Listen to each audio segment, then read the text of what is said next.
This is Steve Robbins. Welcome to the Get It Done Guys, quick and dirty tips to work less and do more. Today, a rant and a tip. Social media. I just love social media. Actually, I don't. I'm addicted to social media, and that's not really the same thing at all. So it's time to write a breakup letter. Dear glorious social media, it was good, but now it's over. You're my number one time drain. You pull me away from high-quality in-person friendships with the glowing promise of pixelated friends consumed at my leisure, where awkwardness vanishes at the click of an unfollow button. You keep me stressed and riled up about topics that are hot and emotional, while hiding the topics that are more boring but are much more important. You've reduced my attention span to 30 seconds, and I can't even read 2 consecutive paragraphs anymore. Oh, and let's be honest, you give me propaganda, falsehoods, and sensationalism. If I went back to spending my free time reading on my own or taking a class, I'd be much smarter. Social media, it's been easy to write this letter, but I can't quite follow through. Social media, I wish I knew how to quit you. There's a lot wrong with social media, but for many of us, it feels great. Feels great doesn't mean that it is great. Sugar feels great. Heroin, from what I've been told, feels great. Refined carbs, great. And that's the thing about addiction, is it makes your brain feel great even when something is actually bad for you. Social media doesn't bring you closer. Bernice, the owner of Green Growing Things plant stores, says that her social media interactions with friends brings them closer and closer together. So we took the social media challenge. Go to your favorite social media platform and read one of the conversations out loud with a friend. What you'll discover is that what felt like a 10-minute conversation was actually about 30 seconds of real spoken communication, minus, of course, any of the body language or voice tone. Bernice was horrified.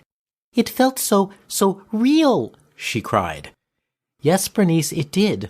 Those manipulative, helpful folks in Silicon Valley make us think that we're having high-quality interactions when we aren't.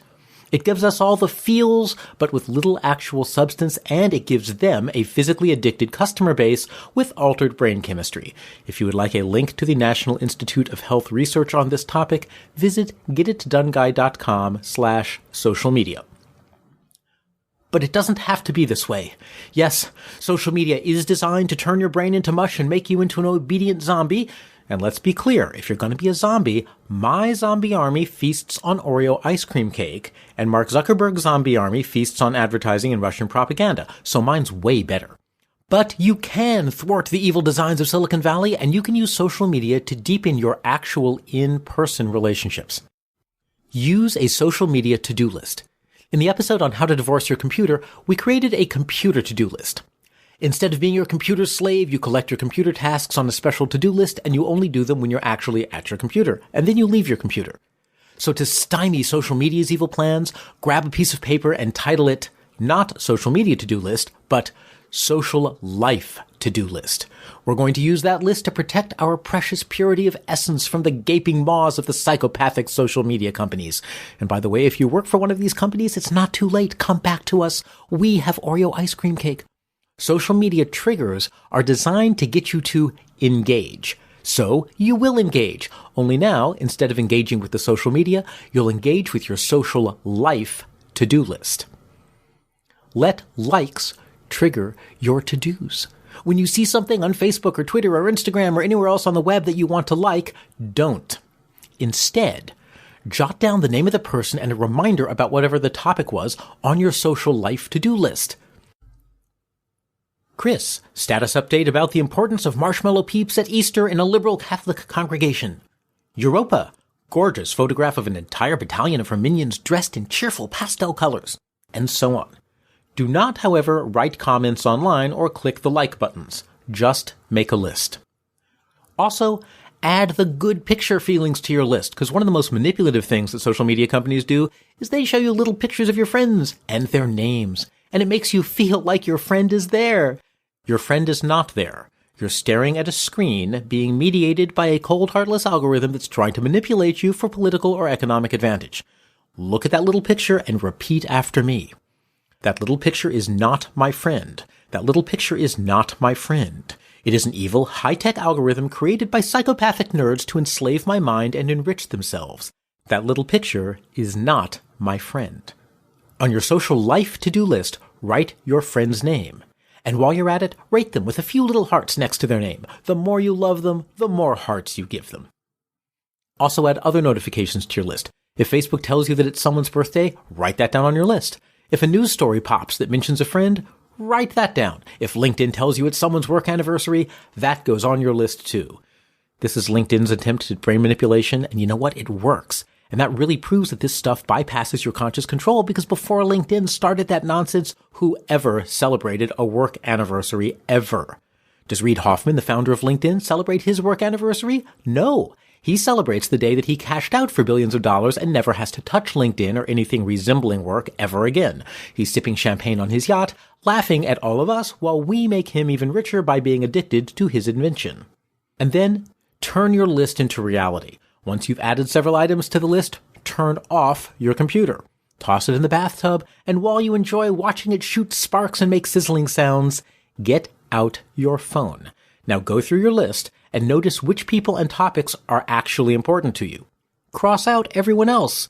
Those people who only have one heart by their name, gone. This is called picking and choosing instead of being a mindless robot, and it's heartless. See what I did there? Heartless? Yeah, right.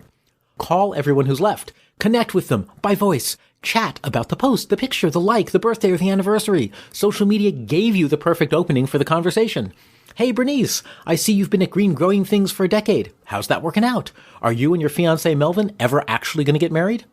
Europa, those Minion uniforms are delicious, and you say they have built-in electric cattle prods to help Minions stay motivated? Can you get me one that fits a 15-year-old teenager? Reed, my old college buddy, so great to hear your voice. You know, I've never tasted champagne. Want to get together? Sometimes you want to work hard. And is this more work than reflexively clicking your finger on a like button? Well, of course it is. That's why it's worth it, and that's why it works. They want you to be a compliant, addicted stimulus response machine. And instead, you'll be a real, live, thinking person. You'll consider who is and isn't worth having in your life, and then you'll reach out and have real conversations with people who are really important to you about topics that are worth discussing. Social media will give you the cues, but you will take control of shaping your life instead of being shaped by the addictive forces into nothing more but a mindless marshmallow peep. This is one time when you'll work hard, do less, and get what you really want. For links to the research and articles on social media addiction, visit getitdoneguy.com/social media. I'm Steve Robbins. Follow Get It Done Guy on Twitter and Facebook, and we can all be addicted to social media together. And if you want great keynote speeches on productivity, living an extraordinary life, or entrepreneurship, hire me. Find me at steverobbins.com or join my personal mailing list by texting Get It Done to 33444. Plus, you'll get a free copy of my secret book chapter on how to build relationships that help you succeed. Work less, do more, and have a great life.